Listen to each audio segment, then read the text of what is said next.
सभापति जी, इसके साथ एक और प्रश्न खड़ा हुआ है, विकास वर्सेस विनाश का। उत्तराखंड में विकास के नाम पर जो होड़ लगी है, प्रकृति से छेड़छाड़ करने की, पर्यावरण को प्रदूषित करने की, नदियों पर बांध बनाने की, ये उसका नतीजा है। हम किसके लिए विकास कर रहे हैं? हम अरबों खरबों रुपया खर्च करके विकास करते जाते हैं। प्रकृति एक दिन क्रोधित होती है और ऐसी विनाश लीला करती है कि सब कुछ तबाह कर जाती है। कब आंखें खुलेंगी हमारी? क्या इस त्रासदी के बाद भी नहीं? क्या इस आपदा के बाद भी नहीं? वहां एक धारी देवी का मंदिर है, उत्तराखंड की रक्षक कहा जाता है उनको।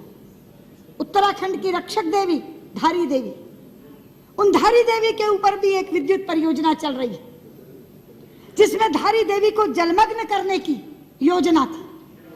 हमारी पार्टी की नेत्री उमा भारती एड़ी चोटी का जोर लगा रही थी उस धारी देवी को बचाने के लिए।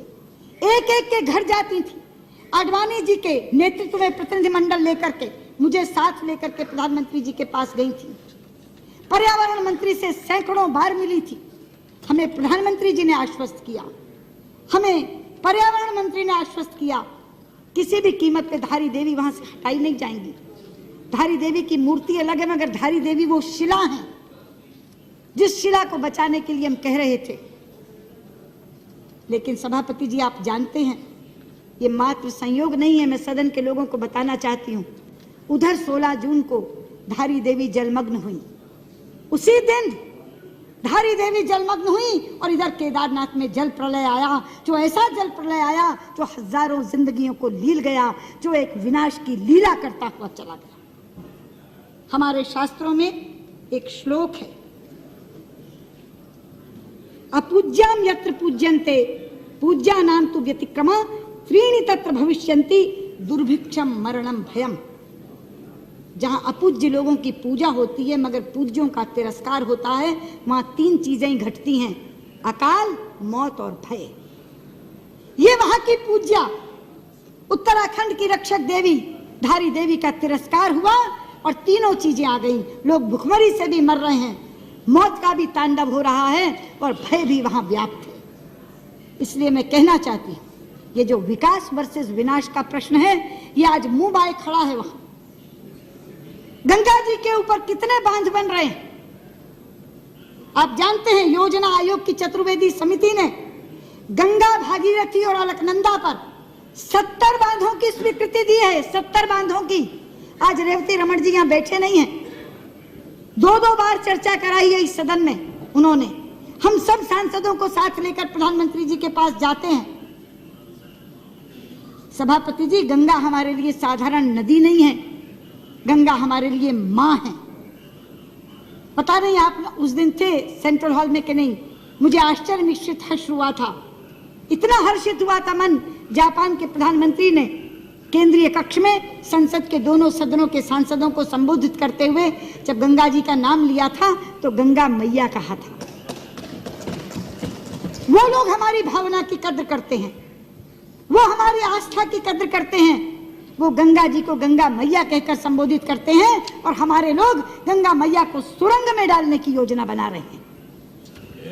गंगा जी की धारा अविरल बहे, गंगा जी की धारा निर्मल बहे, इसके लिए हम लोग प्रयास में लगे हुए हैं। लेकिन गंगा जी को जो लोग सुरंग में डालना चाह रहे हैं, उस उत्तराखंड के लोगों को इस तरह की आपदाएं सहनी पड़ रही हैं, जिसका शिकार पूरे का पूरा देश बनता है। इसलिए मैं आज यहाँ खड़ी होकर ये कहना चाहती हूँ, धारी देवी को पुनर्स्थापित करने का काम करिए। मैं यहां से मांग करती हूं, गंगा मैया पर बनने वाले सारे बांधों को निरस्त करिए। जितना मर्जी पैसा उस पर खर्च हो चुका होगा, जो पैसा आपके राहत और पुनर्वास पे खर्च होने वाला है वो उससे कहीं कम होगा। जितना मर्जी पैसा खर्च हो गया हो, मत दिखाइए हमें वो एस्टिमेट्स, मत बताइए कि इतना पैसा खर्च हो गया। अमूल्य जिंदगियां जा रही हैं, खत्म हो रही हैं। पूरे का पूरा उत्तराखंड आज विप्लव की कगार पर खड़ा है।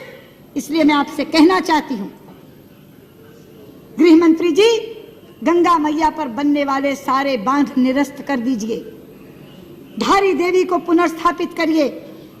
उत्तराखंड को अगर बचाना है तो राहत और पुनर्वास तो अलग है, लेकिन जब तक घारी देवी का पुनर्वसन नहीं होगा तब तक आपका कोई राहत और पुनर्वास का काम पूरा नहीं हो सकेगा। सभापति जी, जहां तक पुनर्वसन और राहत के कार्य का सवाल है, हमारी पार्टी ने एक कमेटी बनाई थी जिसमें हमारे भाई सैयद शाहनवाज हुसैन यहाँ से मेंबर थे, भगत सिंह कोश्यारी जी सांसद वहाँ से मेंबर थे और उमा भारती जी उसका नेतृत्व कर रही थी। वो तीनों वहाँ गए थे, एक एक जगह जाकर देख कर आए। जो रिपोर्ट उन्होंने मुझे दी वो बहुत आश्चर्यजनक है। मैं राहत और पुनर्वसन के कार्यों को दो भागों में विभाजित कर रही हूं, एक तात्कालिक कार्य और एक दीर्घकालिक कार्य। मैं आपको कहना चाहती हूं, गृह मंत्री जी, चौंक जाएंगे आप कि क्या आपने दिया है और क्या वहां पहुंचा है। सभापति जी, वहां की सरकार ने गांवों को विस्थापित करके पुनर्वसन करने के लिए 8,000 करोड़ रुपया और रिकंस्ट्रक्शन के लिए 5,000 करोड़ रुपया, 13,000 करोड़ रुपया मांगा है। केंद्र सरकार ने उसके विरुद्ध 1,000 करोड़ की घोषणा की थी और उस 1,000 करोड़ के विरुद्ध 250 करोड़ रिलीज किए आपने, और वो 250 करोड़ पुरानी आपदा जो आई थी उसके बकाया थे, वो 250 उसमें एडजस्ट हो गए हैं, 0 पैसा बचा है आपदा कार्य के लिए। 1 पैसा आज उनके पास आपदा और राहत कार्य करने के लिए नहीं है। इसी तरह बॉर्डर रोड ऑर्गेनाइजेशन को, BRO को आपने 300 करोड़ रुपए रिलीज किए थे, 270 करोड़ रुपए उनके बकाया थे पिछले, वो एडजस्ट करने के बाद मात्र 30 करोड़ रुपए बचे हैं उसके पास। 30 करोड़ रुपए में आप कौन सी सड़कें बना देंगे वहां। तीसरा, खच्चर के लिए 10,000 रुपए केंद्र ने और 15,000 रुपए राज्य सरकार ने देने की घोषणा की है। खच्चर 70-80 हजार रुपए से कम में नहीं आता। आपके 15,000 लेकर वो क्या करेंगे? एक आदमी भी एक खच्चर वहां से खरीद नहीं सकेगा। चौथा, वहां का पर्यटन पूरी तरह समाप्त हो गया है सभापति जी, और पर्यटन समाप्ति में वहां के मुख्यमंत्री के बयान की बहुत बड़ी भूमिका है। आप जानते हैं वहां के मुख्यमंत्री ने क्या कहा है? उन्होंने कहा है उत्तराखंड की ओर मुंह मत करना, और अगर कोई आए तो अपने जिम्मेदारी पर आए, हम उसकी कोई सुरक्षा नहीं कर सकते। ऐसा बयान मुख्यमंत्री देते हैं। आप जानते हैं कि आज भी अभी उत्तराखंड में मसूरी, धनौल्टी, आली, रानीखेत, अल्मोड़ा, कौसानी, रामगढ़, हरिद्वार और नैनीताल ऐसे पर्यटक स्थल हैं जिस पर आपदा का कोई असर नहीं है।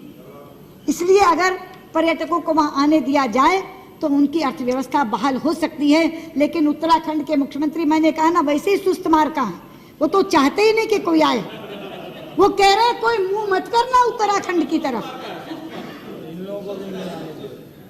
वहां का पर्यटन पूरी तरह समाप्त हो गया। आज भी बद्रीनाथ में गृह मंत्री जी 1,000 वाहन फंसे हुए हैं जिसके विरुद्ध उन्होंने ऋण लिया हुआ, उनके लिए रोजी रोटी का संकट खड़ा है। उस ऋण की माफी की भी मैं आपसे आज अनुरोध करती हूं कि उस ऋण को भी आपको माफ करना। ये सब उस रिपोर्ट में से निकला। होटल, दुकानें खोलने के लिए बैंकों से लोगों ने ऋण ले रखे हैं, उन ऋण की माफी के लिए भी मैं आपसे अनुरोध करती हूँ। और सबसे अधिक किल्लत गैस की है। होटल और दुकानें बंद हो गए। केंद्र सरकार कहती है राज्य सरकार प्रस्ताव भेजे तो हम देंगे। मैंने कहा ना, राज्य सरकार तो ऐसी सुस्त मार का है, वो प्रस्ताव ही नहीं भेज रही। राज्य सरकार प्रस्ताव भेजेगी नहीं, आप गैस देंगे नहीं, तो किस तरीके से वो होटल और दुकान खुलेंगे? राज्य सरकार के प्रस्ताव की अपेक्षा मत करिए, राज्य सरकार को तो बर्खास्त कर दीजिए, अपने नीचे ले लीजिए उत्तराखंड को। सभापति जी, आपदा पीड़ितों की राशि के नाम पर 1 रुपया भी किसी को नहीं मिला, 1 रुपया भी। ये जितने नाम मैंने अपने यहाँ बताए ना, रायसेन जिले के 10, विदिशा के 23, नसरुल्लागंज के 23, उनको मध्य प्रदेश सरकार ने 2-2 लाख रुपया अपनी तरफ से दिया है। आपने कहा है 3.5 लाख रुपए आप देंगे, उत्तराखंड ने कहा था कि 3.5 वो देंगे, ऐसे 7-7 लाख रुपए उन्हें मिलने थे। अब उत्तराखंड ने तो हाथ खड़े कर दिए। उन्होंने कहा केंद्र सरकार दे और राज्य सरकारें जितना देना है दे। लेकिन केंद्र सरकार, हाँ, Tamil Nadu government, that you will speak. राज्य सरकारों ने अपनी अपनी ओर से जो देना था वो दिया है। हमारे यहाँ 2-2 लाख उन्होंने दे दिया। अगर उत्तराखंड सरकार और नहीं देगी तो बकाया भी हम दे देंगे। लेकिन आप 3.5 लाख जो देने वाले हैं, 3.5 कौड़ी भी नहीं दिया आपने अभी तक, 3.5 कौड़ी। और मैंने आपसे कहा ना, आपके पास आंकड़ा ही नहीं है, आप देंगे कहाँ से? पहले आप आंकड़ा जुटा लीजिए और ये पैसा देना शुरू करिए। वो लोग कहाँ तक इंतजार करेंगे? एक पैसा भी आपदा राहत राशि के नाम पर अभी तक आपने दिया नहीं। और एक और बात सभापति जी मैं कहना चाहती हूँ गृह मंत्री जी को कि ढाबा, खोमचे और चाय की दुकानों का मुआवजा एनडीआरएफ में इसका कोई प्रावधान नहीं है। अगर ये दुकानें खत्म हो जाती हैं तो इसका कोई प्रावधान नहीं है। गृह मंत्री जी, इन मानकों को बदलवाइए। वहां लोगों ने ढाबे खोल रखे थे, खोमचे थे, चाय की दुकानें थी। अगर ये मानक नहीं बदले जाएंगे तो 1 रुपया भी उन्हें नहीं मिलेगा। इसलिए ये मानकों को भी बदलवाइए। और 10वीं बात, 256 गांव आज भी वहां सड़क मार्ग से वंचित हैं। इसलिए ना खाद्यान्न पहुंच पा रहा है, ना कोई मेडिकल एड पहुंच पा रही है, ना पेयजल पहुंच पा रहा है। इन 256 गांवों की जिनकी कनेक्टिविटी खत्म हो चुकी है, वहां जल्दी से जल्दी सड़क मार्ग बनवा करके उनके साथ कनेक्टिविटी जोड़िए ताकि उनको खाद्यान्न और पेयजल दिया जा सके। इसके साथ मैं कुछ दीर्घकालिक उपायों की बात कर रही हूँ। गृह मंत्री जी, थोड़े पन्ने मत पलटिए, मेरी बात सुन लीजिए। नहीं, ये ज्यादा जरूरी है, ध्यान से सुनिए। नहीं, इसको बंद कर दीजिए, मेरी बात सुनिए। मैं इसलिए कह रही हूँ कि दोबारा आपदा ना आए, इसलिए कह रही हूँ। ये दीर्घकालिक जो उपाय हैं ये इसलिए हैं कि ऐसी आपदा दोबारा ना आए। उसके लिए हमको क्या करना चाहिए? एक तो पूरे उत्तराखंड की जीआईएस मैपिंग करवाइए। जीआईएस मैपिंग से आपको ये पता चल जाएगा कहाँ सड़क है, कहाँ हेलीपैड है, कहाँ हॉस्पिटल है, कहाँ स्कूल है। और ये जीआईएस मैपिंग की सीडी बनवा लीजिए जो हर अधिकारी के पास होनी चाहिए, ताकि कल को खुदा ना खास्ता अगर कोई दोबारा आवश्यकता पड़ती है तो उनको ढूंढेर ना मचानी पड़े। क्योंकि जो अधिकारी आए थे वहाँ, जो उस समय भी लगे थे, वो कोई उत्तराखंडी नहीं था। ज्यादातर लोग दक्षिण महाराष्ट्र, गुजरात से आए हुए लोग थे। अब उन लोगों को पता भी नहीं था, वो 3-3 महीने पहले लगे थे वहाँ, उन्हें जगह की भी मालूम नहीं थी। अगर सीडी होगी उनके पास जीआईएस मैपिंग की तो केवल उसी से वो ये अंदाज लगा लेंगे कि कहाँ स्कूल, कहाँ सड़क, कहाँ हेलीपैड। तो एक तो जीआईएस मैपिंग करवाइए। दूसरा, जब यात्रा शुरू हो तो हर यात्री का रजिस्ट्रेशन अनिवार्य रूप से करवाइए और उसको एक माइक्रोचिप दीजिए ताकि उसकी लोकेशन का पता लग सके। अगर आपको ढूंढना हो तो माइक्रोचिप से ये पता लग जाए कि उसकी लोकेशन क्या है। तीसरा, आप वहां के सभी गांवों में पक्के हेलीपैड बनवा दीजिए। पता नहीं आपदा कहाँ आती है, कहाँ से जाना पड़ता है। ये जो उसी समय वो लोग हेलीपैड बनाते हैं, ये जो हेलीपैड कच्चा बना था उससे ही एक पहला हेलीकॉप्टर गिरा था। ये जो क्रैश हुआ जिसमें 20 लोग मरे, उससे पहले भी एक हेलीकॉप्टर गिरा था क्योंकि हेलीपैड कच्चा था। तो सभी गांवों में पक्के हेलीपैड बनवा दीजिए। और एक, हर जिलाधिकारी के पास वहां सैटेलाइट फोन्स होने चाहिए। आपने इसमें लिखा सैटेलाइट फोन्स दिए, कब दिए? आपदा के बाद आपने सिंगापुर और हांगकांग से मंगवाए। मैं यही आपसे कह रही हूँ कि यात्रा की कोई पूर्व तैयारी नहीं थी। क्या सैटेलाइट फोन्स इस तरह की यात्रा में उत्तराखंड में नहीं होने चाहिए थे? आपने ऑर्डर दिया, मंगवाए, मंगवाने के बाद दिए। सैटेलाइट फोन्स वहां उपलब्ध रहने चाहिए, वहां सैटेलाइट फोन्स दीजिए। और ऑल वेदर रोड्स बनाइए। देखिए, चाइना 25 किलोमीटर पे लगता है, वहां ऑल वेदर रोड्स हैं। अब ऐसी तकनीक तो है नहीं जो चाइना को मिल सकती और हमें नहीं मिल सकती। आखिरकार अगर इतनी बड़ी आपदा का हम लोगों ने सामना किया है, इतनी बड़ी आपदा का, उसमें सबसे बड़ी चीज थी नॉन कनेक्टिविटी। हम जा नहीं पा रहे, केवल एयर ड्रॉपिंग कर पा रहे हैं, और वो भी क्योंकि मौसम खराब है तो हेलीकॉप्टर जा नहीं पा रहा। ऑल वेदर रोड्स अगर चाइना ने बनाई है तो वही तकनीक जापान से लीजिए, चाइना से लीजिए, लेकिन वो टेक्नोलॉजी लेकर के ऑल वेदर रोड्स बनाइए। इसलिए अगर ऑल वेदर रोड्स बनी होंगी, हेलीपैड सब गांवों में होंगे, जिलाधिकारियों के पास सैटेलाइट फोन्स होंगे, उनके पास जीआईएस मैपिंग होगी और यात्रियों के पास माइक्रोचिप होगी, तो कभी भी अगर इस तरह की चीज सामने आ जाए तो उसका हम कहीं ज्यादा दुरुस्तगी के साथ सामना कर सकते हैं। इसलिए ये जो मैंने दीर्घगामी उपाय आपको कहे हैं, ये सारे उपाय आप नोट कर लीजिए और ये उपाय करिए।